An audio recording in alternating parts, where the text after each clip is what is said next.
Hello साथीहरु, आज चाहिँ मैले यो दराजबाट चाहिँ एउटा कीबोर्ड मगाएको थिएँ। म चाहिँ आज यसको अनबक्सिङ गर्न गइरहेको छु। यसलाई चाहिँ म आज खोलेर हेर्छु। मैले फर्स्ट टाइम चाहिँ दराजबाट यो सामानहरु अर्डर गरेको हैन, कस्तो हुँदो रहेछ। यसलाई चाहिँ आज म सट्टासट खोलेर चाहिँ मेरो कम्प्युटरको पीसीको कीबोर्ड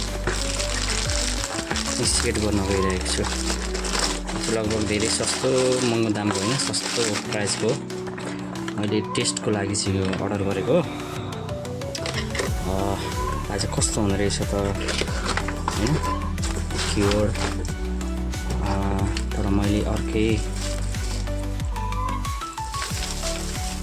कीबोर्ड मगाएको थिएँ, तर अर्कै आएछ। ठिकै छ, राम्रो रहेछ है। नेपालीहरू भएको यो नेपाली शब्दकोशहरू भएको।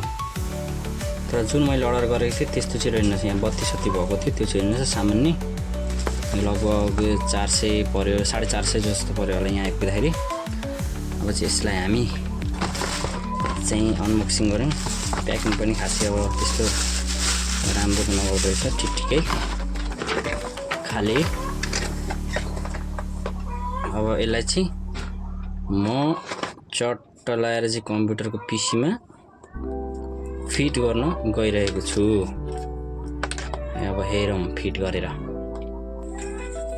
बिग्रेर यसले चाहिँ फेरि ह्याङ गरेर म यो पीसी सेट गर्न गइरहेको छु गाइज।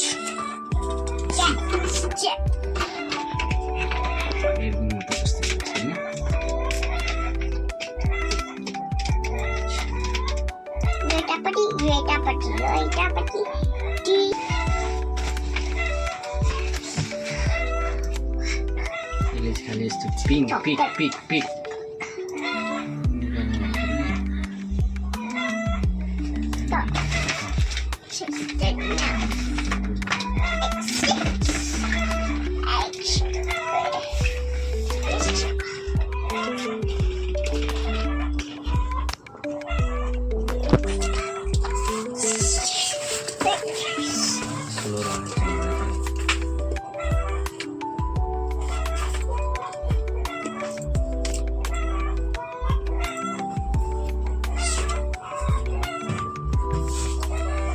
त्यस्तै समस्या त्यही आयो फेरि।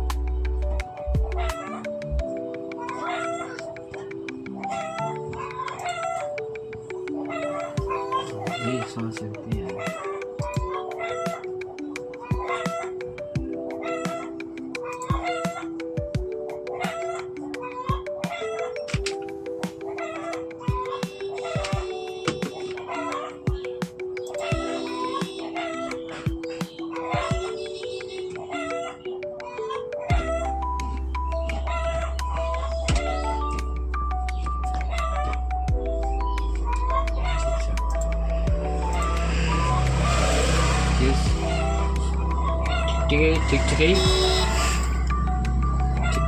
ठिकै खालको हुँदो रहेछ है।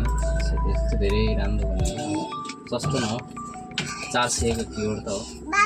प्रोग्राममा चाहिँ भन्नुपर्दा कीबोर्डले काम गर्यो होइन, ठिकै काम गर्यो। अब अलिक स्लो टाइपिङ चाहिँ हुँदो रहेछ, तर राम्रै काम गर्यो। जोस् यतिको काम चलाउ ठिकै हो सामान्य मान्छेलाई होइन, राम्रै लाग्यो। तपाईँहरूलाई पनि अब मन पर्यो भने दराजमा गएर किन्न सक्नुहुन्छ।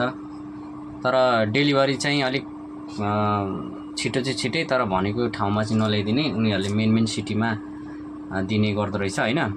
त्यो चाहिँ अलिकति दुःख लाग्दो कुरा भयो। मैले चाहिँ अर्को मान्छेलाई पठाएर रिसिभ गर्न लाउनु पर्यो, यहाँबाट 8 किलोमिटर तल। अब उनीहरूले ठ्याक्कै होम डेलिभरी भनेर घरमै चाहिँ नल्याउने रहेछन्।